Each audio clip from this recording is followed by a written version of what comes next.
Sir, आज chief साहब ने तो बता दिया, वो जो खत है हमने आईनी बेंच को भेज दिया है। दूसरे भी वो बार बार खत लिखे जा रहे हैं, वो खत लिखे जा रहे हैं आर्मी चीफ साहब को, और उस हवाले से सिक्योरिटी जरा ने पहले वजाहत दी थी कि कोई खत आया नहीं है, आएगा भी तो एक जो है उस पर रद्द-ए-अमल देना जरूरी नहीं है।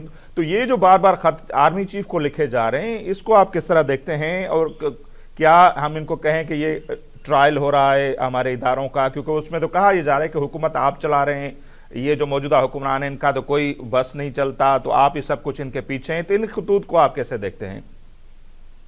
आपने जो दूसरा खत था वो पढ़ा है? उसके पहले वाला उन्होंने जो बात की वो पढ़ी है?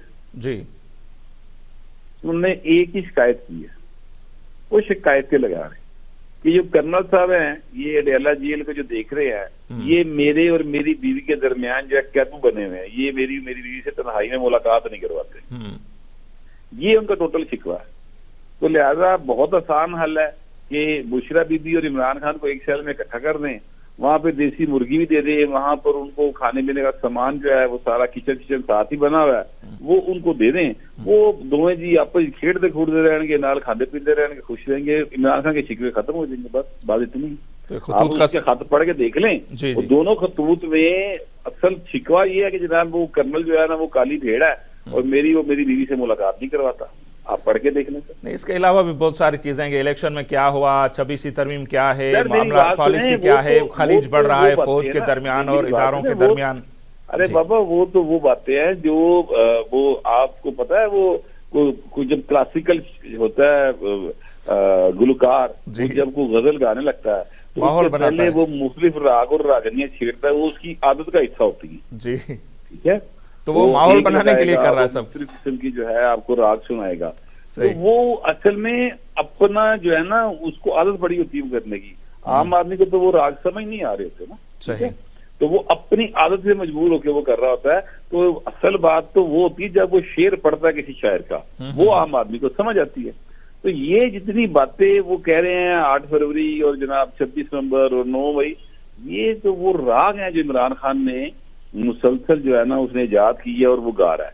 लेकिन असल बात वही है उस खत की कि वो कर्नल काली भेड़ है जो मेरी बीवी से मेरी मुलाकात नहीं करवाता। असल बात उसमें शुरू है।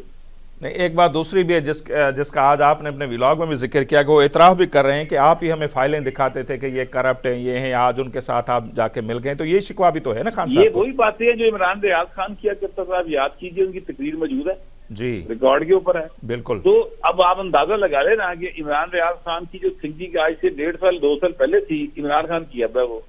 तो आपको समझ आ जाएगी वहीं पे लिखा जाता था। भाई आप इतने डेमोक्रेट हैं, आपने क्यों से वो चीजें उसको देखी भाई? आप कहते हैं सर आपका काम ही नहीं है ये, आप कैसे ये हमें चीजें दिखा रहे हैं? आपका ये जॉब नहीं है। उस वक्त कहते हैं ना, उस वक्त झोली जी के सारा कुछ करते थे। तो ये टोटल एक जो है वो बस एक कौम नु आरे लाया है और तो कोई बात नहीं सर। ये जो भी वैसे भी मदद के साथ जो हमारे टीवी चैनल्स हैं, इनके पास इमरान खान का रोला खत्म हो जाए तो ये अब ये कैसे, अगर ये बताना शुरू करें कि जनाब महंगाई जो है वो 37.1 की रफ्तार से बढ़ रही थी और अब इसकी स्पीड जो 2.4 हो गई है, तो इनका सौदा नहीं बिकेगा ना सर। रेटिंग का चक्कर है सारा, और तो कुछ भी नहीं।